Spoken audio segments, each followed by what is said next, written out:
કેજરીવાલને હજુ જેલમાંથી નહીં મળે છુટકારો 7 મે સુધી જ્યુડિશિયલ કસ્ટડી વધારી આપનો મોટો આરોપ સીસીટીવીથી પીએમઓ અને એલજી કરી રહ્યા છે કેજરીવાલ પર નજર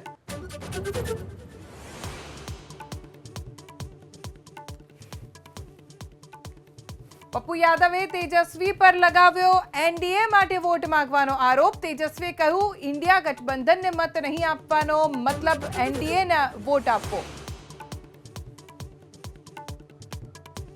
પીએમ મોદીએ કોંગ્રેસ પર ફરી કર્યો તુષ્ટિકરણ વાળો પ્રહાર યોગીએ કહ્યું કોંગ્રેસના ચૂંટણી ઢંઢેરામાં શરિયા કાયદો લાવવાનું વચન ઓવેસીએ કહ્યું એક સમુદાયને નિશાન ન બનાવે પીએમ ચિદમ્બરમના સીએ ખતમ કરવાના નિવેદન પર ગરજ્યા અમિત શાહ કહ્યું કોંગ્રેસનું માઇનોરિટી પોલિટિક્સ કોઈને પણ તુષ્ટિકરણની રાજનીતિ નહીં થવા દઈએ